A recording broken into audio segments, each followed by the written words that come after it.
Assalamualaikum warahmatullahi wabarakatuh. Tabi pun. Perkenalkan, saya Yolanda Polakeri Belia, NPM 1113053072, absen 31, dari kelas semester 7C PGSD Universitas Lampung. Di sini saya akan membawakan sebuah cerita dari karya sastra yang sudah saya buat dengan judul Ning Adiba Kecil. Ning Adiba Kecil. Bulan puasa 2 minggu lagi akan tiba. Umat muslim begitu antusias menyambut bulan suci tersebut. Tidak terkecuali para santri yang ada di pondok pesantren An-Nur. Identiknya bulan puasa di pesantren yaitu adanya ngaji kilatan. Rutinitas ini hanya ada saat bulan puasa. Para santri disibukkan dengan kegiatan mengaji dari setelah sholat subuh hingga setelah sholat tarawih. Santri-santri memanggil istri dari kiai pendiri sekaligus pengasuh pondok pesantren itu dengan sebutan Umi. Seringkali para santri bercengkrama dengan anak-anak kiai. Ada seorang Ning kecil bernama Adiba. Ning merupakan panggilan dari anak perempuan seorang kiai. Ning Adiba mendekati kelulusannya di bangku sekolah dasar. Selama ini, Ning Adiba hidup di lingkungan pondok pesantren dengan serba kecukupan. Permintaannya selalu terpenuhi dengan baik. Tak terkecuali para santri yang selalu patuh terhadap Ning Adiba kecil. Aku mau beli jajan di warung Mbak Yanti, Umi. Beli es ya, Mi, sekarang. Mintanya sambil berlari menuju warung Mbak Yanti. Sesampainya di warung, dengan sigap membuka lemari es. Wah, ya ampun segarnya, kata Ning Adiba spontan. Umi, belikan Adiba lemari es seperti warung Mbak Yanti, Umi. Tapi Adiba maunya sekarang, rengekan Ning Adiba. Besok ya, Nduk. Habis lebaran Umi belikan lemari es. Jawaban Umi menenangkan Ning Adiba. Bukan semakin tenang, Ning Adiba mendengarnya, melainkan semakin berontak dan marah terhadap Uminya. Ning Adiba merasa tidak disayangi dan Umi lebih mementingkan para santrinya. Adiba mau lemari es itu, Umi. Adiba itu mau minum es setiap hari, Umi, seperti di warungnya Mbak Yanti. Ning Adiba marah berhari-hari dengan cara menangis dan rengekannya yang membesingkan telinga. Umi sudah tidak tahan lagi dengan kebisingan disebabkan rengekan Ning Adiba. Sudah, Umi belikan lemari es untuk Adiba. Umi dan Abah bergegas pergi ke toko elektronik dan pulang membawakan lemari es untuk Ning Adiba. Yeay, akhirnya punya lemari es baru nih, sambutan sumringah Ning Adiba. Ini permintaan Adiba bukan pertama kalinya. Adiba punya keinginan selalu ingin terpenuhi dengan cepat, gumam Umi dalam hati.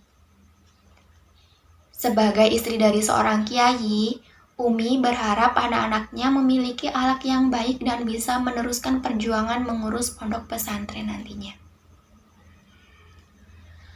Adiba kalau dibiarkan seperti ini, akan apa jadi nantinya? Terlebih, para santri tidak berani memetaknya saat susah diajarkan mengaji. Umi terus berpikir dengan keadaan Ning Adiba yang sekarang. Bulan puasa hampir selesai, para santri saatnya libur pulang ke rumah masing-masing untuk merayakan Idul Fitri. Itu tandanya keadaan pesantren akan sepi, tidak ada lalu lalang para santri. Loh, Umi, mbak-mbak santri itu pada kemana ya, Umi? Mbak-mbak santri pada liburan lebaran ya, Mi? Tanya Ning Adiba. Nggih, Nduk. Kan mau lebaran di rumah, jadi mbak-mbak santrinya pulang, jawab Umi. Umi, Adiba itu gak suka. Adiba setengah cemburu dan meneteskan air mata. Umi tahu sikap Adiba seperti itu karena merasa sedih tidak akan ada lagi yang diperintahkannya setiap hari. Idul Fitri di pesantren diramaikan dengan tamu-tamu berdatangan, terlebih wali santri yang akan memasukkan anaknya. Setelah menerima tamu, Umi menasihati Aning Adiba yang lembut dengan penuh kesabaran, memberikan pengertian bahwa tidak selayaknya Ning Adiba berlakuan seperti itu. Ning Adiba harus mulai bersikap belajar dengan baik kepada semua orang.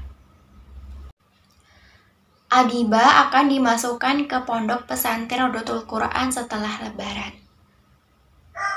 Celetuk abahmu kepada Umi Ndo semalam. Hah? Serius Umi? Ya, Adiba itu gak mau pokoknya Umi. Adiba gak suka. Tolak Ning Adiba. Kamu gak bisa menolak Adiba. Keputusan sudah bulat.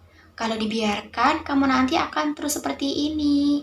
Umi sedikit menasihati Adiba.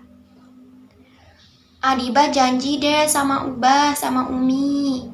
Adiba akan belajar mengaji bersungguh-sungguh. Tapi di sini ya, Adiba nggak mau di pesantren lain Umi. Adiba maunya di rumah saja. Merayu Umi agar tidak dimasukkan ke pesantren lain. Umi tetap teguh pendirian akan memasukkan Ning Adiba ke pesantren Rodotul Quran yang ada di kota Metro. Umi memberikan pengertian pada Ning Adiba yang seharian sudah mengurung diri di kamarnya. Nduk, Umi seperti ini tujuannya baik, agar Adiba mempunyai hak yang baik kepada semua orang. Adiba belajar menghargai siapapun termasuk para santri. Tidak harus semua permintaan Adiba itu dapat dipenuhi. Terlebih, Adiba ini kan anaknya seorang kiai yang kelak akan meneruskan, mengurus dan memperjuangkan pondok pesantren ini, Nduk. Setelah beberapa hari Ning Adiba memikirkan perkataan Umi tempo hari. Umi, Adiba purun mau masuk pondok pesantren Umi. Jawaban dari Ning Adiba. Ucapan syukur dari Umi mendengarkan itu. Alhamdulillah. Besok hari Kamis Adiba berangkat bersama Abah ya Nduk. Kebetulan yang mempunyai pondok pesantren itu adalah teman akrab abahmu waktu di pondok pesantren dulu. Lanjut Umi. Nggih Umi, Adiba siap. Adiba bergegas menyiapkan keperluan yang ada dibawa ke pondok pesantren. Hari Kamis pun tiba. Pagi-pagi Ning Adiba sudah bersiap-siap berangkat ke pesantren. Sopir pesantren sudah datang.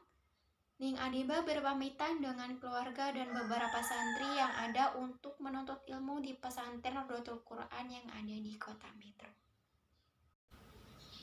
Sekian cerita yang saya bawakan dengan judul Ning Adiba Kecil. Saya akhiri. Wassalamualaikum warahmatullahi wabarakatuh.